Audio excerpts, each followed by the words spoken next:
Joseph shine versus union of ઇન્ડિયાના ચુકાદા અંગે નીચેના વિધાનો ધ્યાનમાં લ્યો.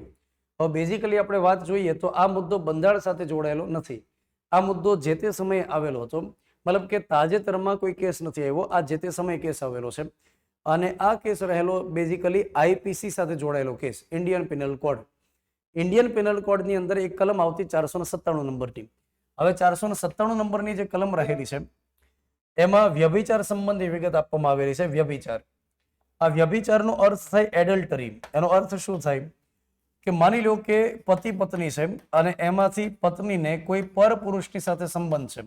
ઘણી વાર હોય ને બચપન કા પ્યાર, તો પતિ પત્ની છે અને એમાંથી પત્નીને કોઈ પર પુરુષની સાથે સંબંધ છે. તો અહીંયા આગળ આજે પર પુરુષની સાથે સંબંધ રાખે છે, બેની ઈચ્છા ખુશી રાજી મરજી છે અને બંને પોતાની એકબીજાની સાથે સંબંધ રાખે છે.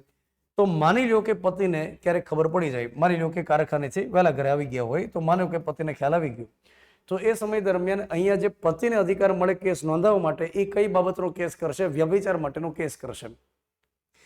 તો વ્યભિચાર માટે નિયમમાં લખવામાં આવેલું કે જે પત્ની છે એના પતિને જ અધિકાર હોય કે એફઆઈઆર નોંધાવી શકે અને ફરિયાદી તરીકે આગળ વધી શકે.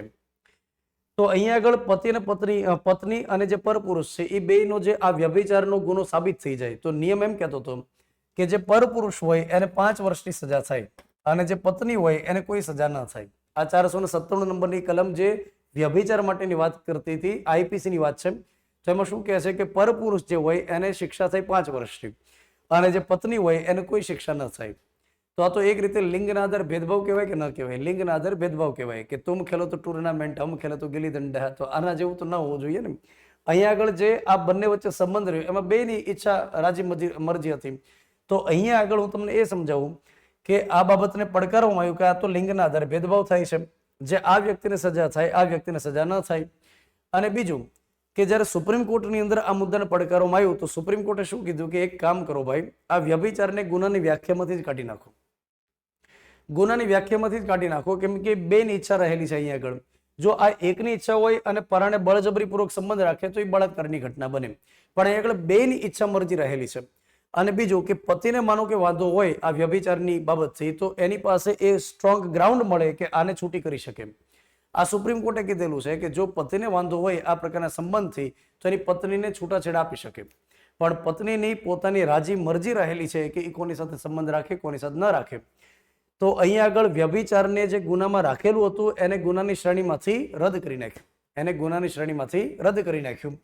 તો આ મામલો આખો રહેલો તો Joseph shine versus union of India case.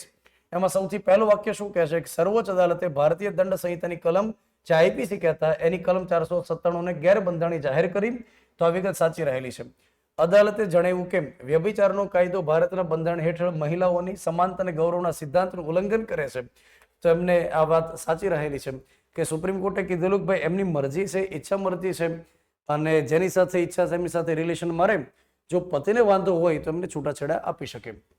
ત્યાર પછી ચુકાદા પછી વ્યભિચાર ગુનાહિત અપરાધ તરીકે યથાવત રહ્યો, પરંતુ લિંગ તટસ્થ જોગવાઈ સાથે આ ખોટી વાત છે. મતલબ વ્યભિચારને ગુનાની વ્યાખ્યામાંથી જ કાઢી નાખવામાં આવેલું. તો એમ પૂછ્યું છે કે કયા વિધાન સાચા રહેલા છે, તો આપણે કહેવાનું કે 1 અને 2 એ એકદમ સાચા વિધાન રહેલા છે. બી અહીંયા એટલે રાઈટ આન્સર આવશે.